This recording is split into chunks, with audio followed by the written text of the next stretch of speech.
Hoje começamos o IC na apresentação de um livro, Indústria 4.0, um livro que é da minha autoria, mas que é o motivo para fazer um programa sobre uma área no qual Coimbra pode liderar. Coimbra pode liderar não só porque tem desenvolvimento suficiente na área científica e técnica para ter uma atividade relevante, mas também porque, apesar de ser uma cidade, que perdeu parte da sua indústria tradicional, foi capaz de desenvolver, com o apoio da universidade, um conjunto de empresas que nasceram na cidade, em áreas tecnológicas e que podem ser o seu futuro. No entanto, esse futuro não pode depender só dessas empresas. Precisa de investimento industrial em volume e em qualidade que seja motivador de um desenvolvimento mais acelerado. E quando falamos em indústria 4.0, falamos nisso, em velocidade de desenvolvimento. Velocidade de desenvolvimento significa a capacidade de uma cidade colocar à disposição da sociedade em geral um conjunto de desenvolvimentos que permitam reganhar competitividade. As empresas precisam de competitividade, mas também a universidade, para ser mais atrativa para novos estudantes, novos conteúdos e também uma cidade que precisa de se reinventar, que parou no tempo, que de alguma forma deixou de ser a cidade que era no passado e que precisa de uma nova vida, de uma nova roupagem, de mais gente, mais jovem, mais empreendedor e que de alguma forma permita perspectivar o futuro. O que vamos ver hoje aqui é uma sessão sobre a Indústria 4.0, claro que motivada num livro, mas o livro é só o leitmotiv, é só, o rebuçado para começar esta sessão. O objetivo é atrair empresas de grande monta, vamos ver aqui várias, empresas nascidas em Coimbra, outras não nascidas em Coimbra e que queremos atrair para Coimbra. É o caso da Siemens, é o caso de outras grandes empresas, players internacionais, que queremos que invistam cá na nossa capacidade de fazer e com isso sejamos capazes de construir em conjunto produtos que podemos exportar para fora da cidade e ser, digamos, também geradores de bem-estar, por serem geradores de atividade económica, de atratividade e de mais gente com capacidade de ser empreendedora. Uma das coisas que acontece aqui em Coimbra, uma das potencialidades da cidade, na indústria que perdeu a sua cintura industrial tradicional, é o facto de terem aparecido uma data delas novas, nascidas da universidade, com alguma relação com a universidade, mas de pessoas formadas na universidade em tecnologias disruptivas, ligadas ao espaço, ligadas à robótica, ligadas à automação. Um desses exemplos é o Ricardo Patrício, da Active Space. O Ricardo Patrício, fizeste um caminho primeiro no espaço, tecnologias para o espaço, e houve uma altura, por desafio, que alguém te disse, vocês têm tecnologias que podiam dedicar à indústria, e nasceu a Active Space Automation, que hoje é um caso sério, representa uma percentagem muito elevada da vossa faturação. Sim, nós realmente começámos no setor espacial, sou ali do departamento de mecânica, sempre tive a ideia de ir trabalhar para a Agência Espacial Europeia, mas por acaso também tive sempre uma paixão um bocadinho por robótica e o professor e as suas aulas sempre ficaram ali um bocadinho na mente, em background. Realmente um dia a Peugeot Citroën lançou-nos um desafio de fazer empilhadores automáticos, e nós, como já trabalhávamos com rovers para espaço, as competências eram muito parecidas, resolvemos começar a trabalhar com este tipo de tecnologias e aplicá-las no chão, não é? Em vez de estar lá em cima, no chão de fábrica. E realmente começámos a fazer este tipo de veículos autónomos. Este veículo que se chama Active One e que vocês foram desenvolvendo várias versões para várias aplicações, esta área de negócio representa o quê no volume da tua faturação? Em percentagem e, se quiseres, não sei se é possível, em valor global? Sim, nós só estamos a trabalhar nesta área há cerca de 2-3 anos. O ano passado já representou 30% da nossa faturação, eu diria que este ano se calhar vai ser já metade pelo menos, mas com um potencial de evolução muito mais rápido até do que o espaço. Tu sentes que o facto de seres uma pessoa de Coimbra, de uma cidade, que é conhecida hoje por ter uma certa contração na área da indústria, é limitativo da tua atividade? Alguém alguma vez te chamou a atenção? De Coimbra, olha-te com outros olhos, com alguma desconfiança? Eu diria que a nossa grande limitação acaba por ser o mercado, não é? Em Portugal ainda temos mão de obra relativamente barata, é mais difícil justificar a utilização de investimentos em indústria e, por exemplo, um mercado da Alemanha, o professor falava nisso há bocado, o mercado da Alemanha que é o grande, quem guia este tipo de tecnologias, se calhar acaba por ser um mercado muito mais fácil de implementar este tipo de tecnologias, portanto, diria que é só do lado do mercado. Nesta ideia da indústria 4.0, ela é dedicada a pequenas e médias empresas de todos os países. Porquê? Porque eles representam a economia, representam a indústria. No entanto, há grandes parceiros industriais que é necessário ter em conta, não só por serem grandes, mas também porque o Indústria 4.0 é uma plataforma tecnológica, precisa destes grandes players para que a plataforma se realize. Uma delas é a Siemens. A Siemens esteve envolvida neste livro que apresentamos hoje, por um lado porque digamos, o seu grande mercado é a automação, a robótica, os drives, enfim, estes equipamentos para a indústria, mas também porque tem uma estratégia montada para a indústria 4.0, globalmente, mas também em Portugal. Sim, é óbvio que, portanto, nós como multinacional que somos, temos uma estratégia global, à escala global, as ferramentas, as plataformas são à escala global e depois a implementação é, obviamente, regional, local, e é isso que fazemos, não é? Alguma coisa particularmente diferente que veja entre a indústria europeia, do centro da Europa e a indústria nacional? Há algo que teve que ser adaptado? Sentiu alguma diferença? Sim, sente-se pela própria escala das nossas indústrias, como dissemos aqui, o tecido industrial português é muito baseado em pequenas e médias empresas industriais e aí resultam algumas dificuldades, portanto nós temos que mostrar o valor acrescentado que é o tema da indústria 4.0 a pessoas que estão habituados a produzir de uma forma completamente diferente.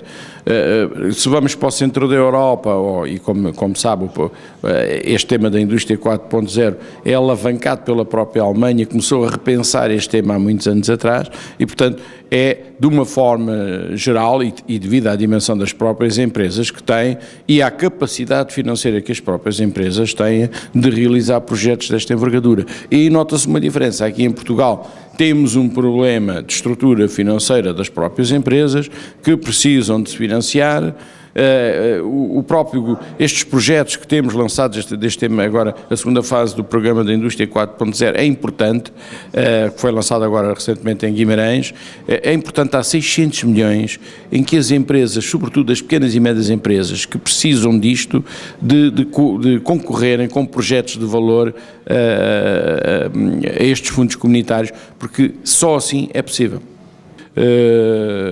Nós começámos por fazer os Experience Center na própria Siemens, também para demonstrar o que temos na nossa casa, que é importante também, e esse também é o contributo da Siemens, e claramente Coimbra será também, vai ser tomado em consideração, vamos ter até estas nossas relações, porque acho que a Universidade de Coimbra, embora tendo à sua volta um tecido industrial diferente daquele que tinha há uns anos atrás, pela própria natureza, mas tem aqui um papel fundamental, como eu disse, na capacitação dos recursos humanos, na formação dos nossos quadros para estas indústrias, e hoje, tal como vimos aqui exemplos destas empresas que há aqui, hoje em dia, startups, nós fomentamos um bocadinho isto, funcionamos também um bocadinho de centro de incubadora de empresas, ajudamos nisto, porque esta nova iniciativa 4.0 também precisa do apoio de pequenas empresas, jovens que saem da universidade, e aqui exatamente o conhecimento é muito importante,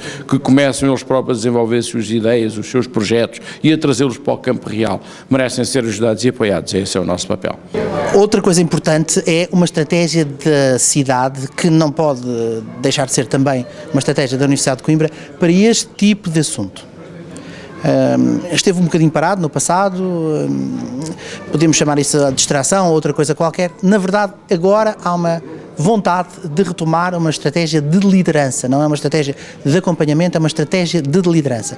E quem nos pode dizer algo sobre essa estratégia é o novo vice-reitor com esta pasta da inovação, da ciência e, portanto, também da indústria 4.0, o professor Luís Simões da Silva, quem podia, digamos, um bocadinho não queria dizer desvendar do véu, mas um pouco das linhas gerais que acha que devem ser realizadas para que, como há bocadinho ouvimos na sessão, Coimbra, que tem um tecido industrial agora um bocadinho diferente, já não é aquela indústria tradicional, mas que foi substituindo bem por startups, muitas delas ligadas à universidade e que nasceram da universidade. Como é que a cidade, com o apoio da Universidade de Coimbra, pode liderar nesta área?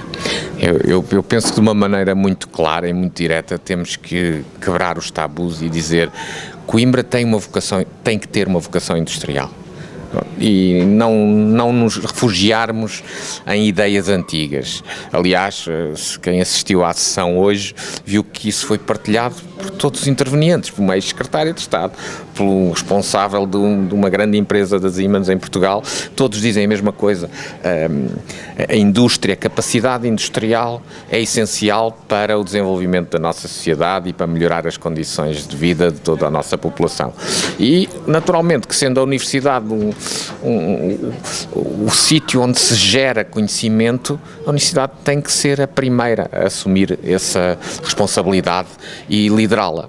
Bem, para isso, essa é a sua grande missão. E, portanto, muito claramente, a Universidade de Coimbra tem que trabalhar de mãos dadas com as empresas. Tem que perceber quais são os fatores que são essenciais para que, como foi muito bem dito pelo professor Norberto Pires, que nos obrigam a sermos capazes de concretizar respostas a este desafio muito rapidamente, porque não temos tempo para não o fazer. Nós estamos numa contagem decrescente à qual temos que dar resposta muito rápida e, portanto, não podemos perder tempo. E, portanto, temos que atuar em múltiplos tabuleiros para o conseguir fazer. Já não chega a pensar na estratégia de incubar a partir de dentro e isso ser suficiente para gerar uma dinâmica que possa atingir este objetivo. Nós temos que trazer investimento e investimento de topo, de grandes multinacionais que nos possam vir acelerar este processo e tornar-nos de facto um partner relevante neste desafio. E eu diria que esta é o grande desafio que a Universidade tem neste momento. Naturalmente que para isso vamos ter que desenvolver ações concretas para o concretizar e que possam dar resposta a este difícil desafio. Isto coloca desafios à organização, ou seja, a organização tem que estar preparada para responder, enfim, já falamos nisso, rápida, mas também de forma, enfim, com qualidade. Acha que a organização montada na universidade precisa de ajustes? Não precisa de ajustes? Acha que rapidamente a consegue colocar a funcionar para responder rapidamente? Se ajustes, que tipo de ajustes? O que é que espera de uma atitude diferente dos docentes investigadores, que obviamente são a nossa massa de trabalho, digamos assim? O que é que espera de diferente? Como é que espera também puxar-lhes pelo brio e no sentido de responder também dessa forma positiva? Claro, eu acho que aqui um dos aspectos que foi mencionado na apresentação do livro, até o professor Norberto Pires, quando falou aqui dos vários aspectos que são inerentes à indústria 4.0, obviamente que a capacidade de ter inteligência no processo é essencial. E pronto. A universidade, neste momento, eu acho que existe uma grande apetência de todos para abraçar este tipo de desafios. Estamos num momento de janeiro em que há uma renovação, alguma renovação, e eu devo dizer que há muita gente a entrar no ecossistema, quer aos vários níveis, quer como staff não académico, também staff académico novo, que vem com uma visão, que vem com esta preocupação. Portanto, está preparado para tentar dar resposta efetiva aos problemas. Relativamente aos docentes, é preciso transmitir-lhes confiança. É preciso transmitir-lhes confiança de que, de facto, existe uma estratégia e que essa estratégia está direcionada para os ajudar, não para lhes complicar a vida. Mas isso tem que ser traduzido por mais do que... Não são só palavras, são factos concretos que as pessoas possam sentir no seu dia-a-dia, que de facto conseguem libertar o que é mais precioso, que é a sua capacidade de pensar, em vez de estarem muitas vezes embrenhadas na resolução de problemazinhos que não são da indústria 3.0 nem 2.0, são da indústria menos 4.0 provavelmente.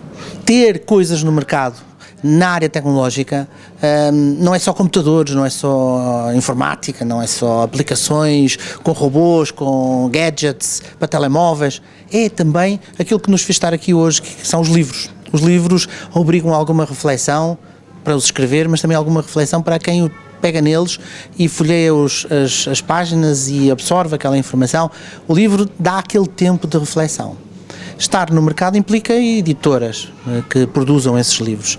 E a primeira pergunta que eu vou fazer ao engenheiro Frederico Anes, que é o responsável pela Lidl, a única editora técnica neste momento no país a produzir livros com elevada qualidade técnica, não é só sobre a coragem, é como é que uma editora consegue ainda estar com tantas...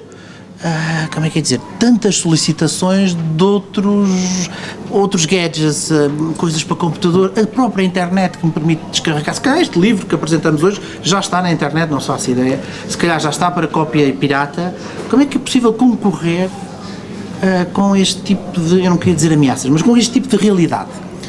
Eu acho que é porque nós gostamos do que fazemos e então nós e os nossos colaboradores imprimimos um entusiasmo enorme e uma procura da excelência na produção dos livros que fazemos, na divulgação, na distribuição e também, muito importante, são os autores que os escrevem, que tenham também esse entusiasmo, que gostam do que fazem e como é o seu caso. Portanto, é uma pessoa que gosta do que faz, vive o seu trabalho, o ensino e vive também a escrita dos seus livros e o acompanhamento da sua produção. Portanto, que acho que é esta conjugação de esforços que nos faz, passados 56 anos, ainda estarmos cá. E sente-se ameaçado, isto é, o seu modo de vida, é uma empresa, e as empresas existem para ganhar dinheiro, como é evidente, não é?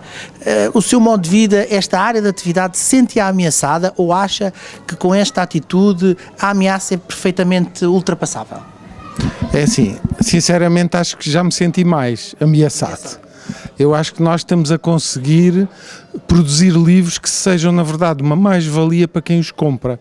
E essas pessoas, ao comprarem-no, garantem a continuidade da empresa. Por outro lado, a nossa forma muito profissional de produzir os livros tem atraído pessoas que nos procuram em áreas novas de edição que nós também temos, além da engenharia, e isso traz-nos boas pessoas para publicarem connosco. E isso é fundamental, não há bons livros sem bons autores. Um livro técnico é um livro que tem um mercado, tipicamente um mercado estudantil, um mercado profissional e um mercado daquelas pessoas que são curiosas da área. Não sente que essas pessoas, por estarem muito no front-end das tecnologias, são muito suscetíveis a absorver novas tecnologias, deixem de ter interesse no papel e passem a ter interesse noutro tipo de formato? A Lidl preocupa-se em ter outro tipo de formatos, ou neste momento ainda não é, como disse há bocadinho ali na apresentação, os novos formatos ainda não são assim uma coisa que nós até já tivemos devoluções. Preocupa-se com isso ou nós preocupamos com isso, mas na verdade as nossas edições que fizemos nos novos formatos tiveram um interesse, posso dizer-vos, decepcionante. E o mesmo conteúdo no formato clássico, que é o formato do livro, tem tido aceitação. Portanto, há aqui uma incongruência, como eu disse ali na sessão, que estamos a caminhar para a indústria 4.0 e o produto escrito continua na indústria digital. Claro que se pode, como temos no seu caso, ter complementos digitais que valorizem os livros, sim, e por aí acho que nós iremos seguir. mas para já não se prevê, e isso também é uma tendência a nível internacional, não se prevê que o livro desapareça. Até pelo contrário, há um ressurgimento, um aumento de novo no interesse pelo livro impresso, até porque o estudo exige uma concentração que no digital não se consegue, porque o digital fundamentalmente é algo que está sempre a mudar, estão sempre a vir novas coisas, vêm os avisos dos e-mails, portanto há uma grande desconcentração e, portanto, é bom para pequenas consultas ler rapidamente alguns pequenos textos, tudo o que seja estudar mais profundo, perceber porque é que as contas estão feitas assim, não estão feitas de outra maneira, perceber os conceitos, ainda não é eficiente. O que vimos neste programa foi, permite uma coisa, Coimbra está presente, vimos uma data de gente da indústria, várias empresas da cidade e de fora da cidade, da zona de Aveiro, da zona de Ilhavo, da zona de Lavos, da zona, enfim, mais junto ao mar, Figueira da Foz, e claro também alguma aqui da região de Coimbra, Leiria, Viseu. Vimos gente da universidade, vimos o reitor da Universidade de Coimbra a mostrar o interesse numa nova atitude, o Sr. Vice-Reitor, que tem o papel da ciência e do empreendedorismo. Vimos gente do IPARC e, portanto, afastamos estas coisas de que as pessoas estão afastadas umas das outras por razões políticas ou outras. O importante é que a cidade de Coimbra perceba que tem potencialidades. A Universidade pode ajudar Coimbra a liderar numa área em que só o conhecimento pode fazer a diferença. Como o conhecimento também tem muito a ver com cultura, deixo-vos com o grupo de bandolins da Casa Museu Fernando da Mora, da muito nobre Vila de Condeixa. Espero que gostem.